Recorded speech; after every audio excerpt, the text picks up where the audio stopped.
Pamazuva mashoma asara kuti pange panoitwa sarudzo dzekupasisa kana kuti dzekufeilisa chinhu chinonzi bill number 3 mudare reparliament. Ndikuona panapa kuti vaziyambi vari kuchikidzira nhengo dzavo dzebato reZANU-PF dzichanoivhota mudare reparliament.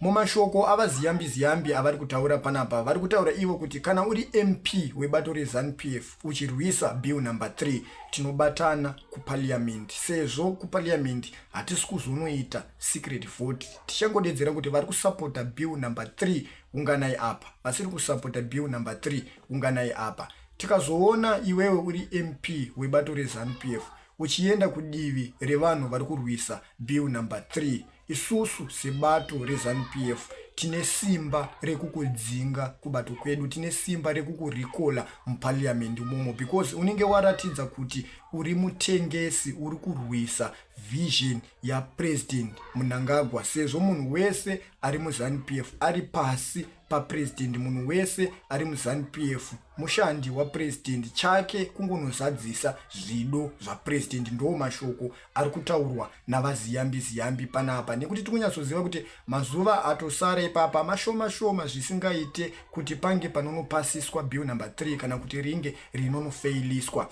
Ndosaka muri kuona kuti varume ava vari kuramba kuti paitwe secret vote mudare reparliament, because vari kunyatsoziva ivo kuti muZANU-PF momo mune rimwe timu ravari kushanda naro but risiri kusapota chinhu chinonzi vision 2030, chinhu chinonzi bill number 3, ende timu iroro tikada kuritarisa rakazara zvisingaite, because muZANU-PF mutori nevamwe vanhu vanoida ZANU-PF iyoyo but havasi kuda leadership iripo, leadership yava Mnangagwa. Vari kudedzera kuti aiwa ava Mnangagwa vari kufeila, VP Chiwenga ngavapindewo panyanga timboonawo mushandiri wavo. Mune timuwo riri muZANU-PF rinobhilivha kuna vaChiwenga, koitawo timu riri muZANU-PF riri kumora mari yenyika rinobhilivha muna vaMnangagwa. Ndo timu riri kuchikidzira macitizens enyika yeZimbabwe, ndo timu riri kuchikidzira zvekare maMP iyaya kuti mukasangoita zvido zvapresident tikukudzingai basa. Saka hatichanyasoziva kuti pamaMP eZANU-PF aya asiri kusapota bill number 3 nestrategy iri kutaurwa apa yekuti hatisi kuita secret vote, tichanovhota pajekerere.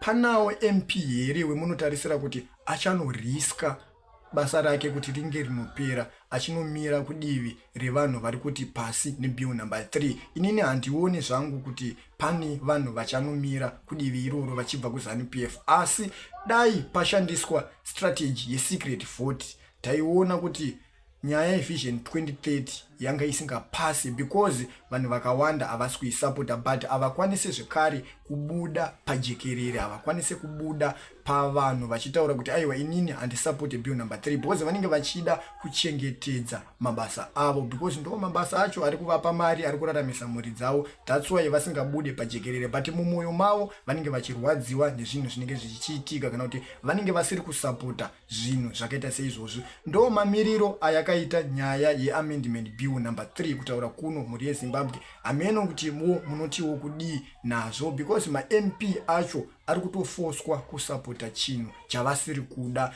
Macitizens enyika yeZimbabwewo zvekare ari kunzi imimi ndimi makatanga nenyaya yevision 2030, ndimi makatanga nenyaya yeamendment bill number 3. Macitizens eZimbabwe zvekare tobva tati ngatiendei kunoita referendum, tobva zvanzi hazvinide referendum because imimi ndimi makakumbira kuti vaMnangagwa varambe vari pachigaro kana kuti vaextend term yavo kusvika mugore ra2030. But isusuwo semacitizens enyika yeZimbabwe tikada kudzoka kumashure, tikada kunyatsoona kuti varume ava chinhu che2030 vakachitanga mugore ripi. Tikada kutarisa tinoona kuti kuna na2018 kune kamwe kavidhiyo kava Mnangagwa kaitenderera zvisingaite vachitaura nezvenyaya ye2030 kanonzongodedzerwa kunzi 2030 ndendichipo, but vanhu vakawanda havana kunyatsonzwisisa kuti vaMnangagwa vaitaura kuti chii ipapo. Vanhu vakawanda vaingotora nyaya iyoyo sejoko, vaitora semafanizi, but nekufamba kwenguva takazoona